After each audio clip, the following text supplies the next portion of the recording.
Philip Pegler reads an extract from his first book, Hidden Beauty of the Commonplace, which is a volume of reflections on the true meaning of freedom, from nature mystic and writer Clare Cameron. This is an extract from the chapter entitled The Welcome, and begins with a verse written by Clare. If you come into my house, you come into my heart, where all is not as it might be, even though beauty is here, and an aroma of peace, perhaps, for all who understand.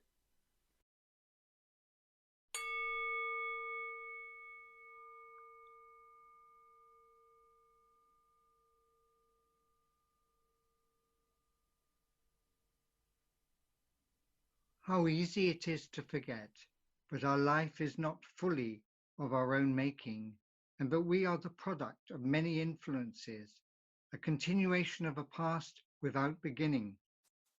In the early years of life, helpless in our incomprehension, we were totally dependent on those from generations before who were willing to care for us as, in our turn, we would care for our children when we came to maturity, if such be our destiny. We have always been nurtured, instructed, and encouraged by the adults in our world for good or ill, and we have naturally inherited from them both their finest qualities and their flaws. Fortunate indeed are we when we have been offered a sublime vision and not too many reasons for discouragement. The beginnings of learning are often none too easy, and it is then perhaps that we have been only too glad in our bewilderment to find a mentor who may have come just at the right time to clarify our life's purpose. These most important encounters of our life, the most significant and pivotal meetings, often seem to come swiftly out of the blue in a totally unforced way. They are unexpected moments that have a natural and easy flow as if they were waiting for us to pass by. Taken by surprise, we are available and open to their invitation. Only later, upon reflection, do we suspect their significance and marvel how easily things fell into place as part of a meaningful pattern. That is how it seemed to be in the spring of 1971 when I first met the small, elderly English woman who was to become for me a valuable spiritual guide and close friend. There have been several other good teachers in my life, all of whom have made a significant contribution to my inner growth in distinctive ways, but none other perhaps has understood me so well or retained a more telling awareness of my inner calling as Clare Cameron. It was Clare who seemed to have the most definite intimation of my specific gifts, as well as evidently appreciating that there were still some daunting obstacles in my path yet to be acknowledged and met by myself. My first impression of her was of a slight, bustling figure rushing to go elsewhere. As I approached the front door of her house, she emerged suddenly out of a side entrance. I hesitantly murmured my greetings and spoke shyly of the letter I had written to her from India. Yes, of course, I remember, but I can't stop now, as I have to catch a train. She smiled as she thrust a bundle of pamphlets into my arms.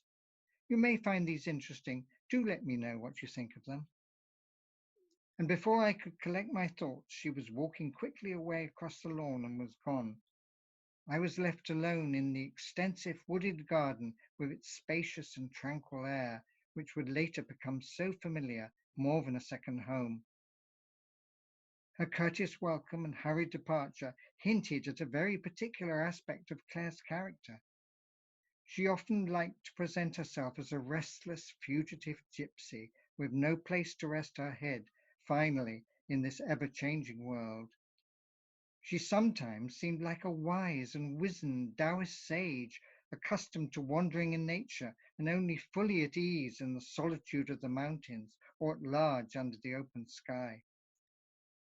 Nevertheless, it was here, in this lovely spot, on the edge of a meandering tidal inlet on the south coast of England, but Clare lived and worked hard in the mellow autumn of her years.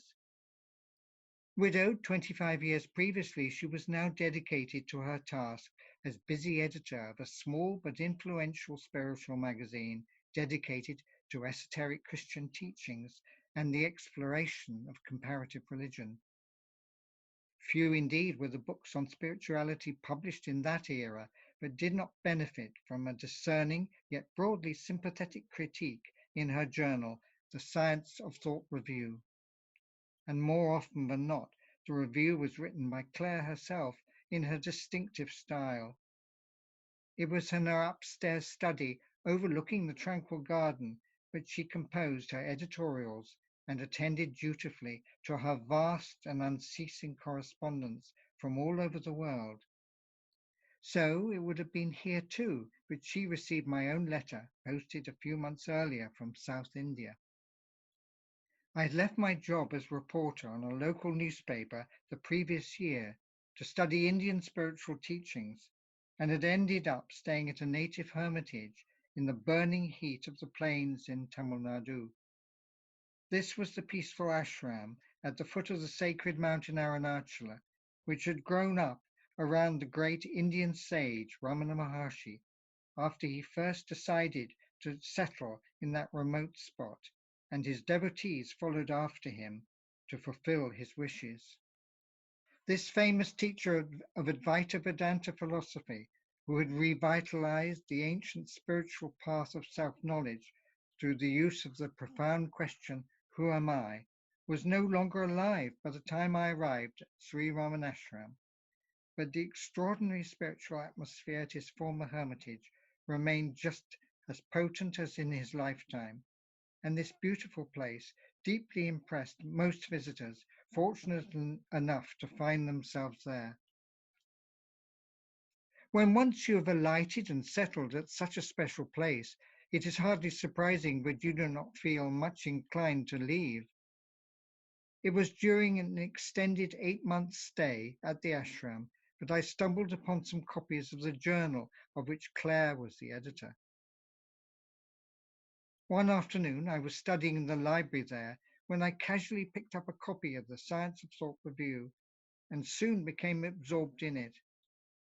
I wrote to Clare saying how much I enjoyed her writing, and, to my surprise, she replied promptly, signing off the typed letter in a quaint and unusual way, with warm hands from across the seas.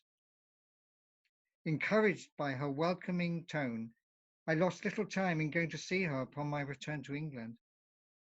It was the beginning of an affectionate, creative relationship that endured until the day she died. Although she passed away many years ago, I hardly feel her absence. It is as if she is still around, for the deep connection with people we have loved is never lost.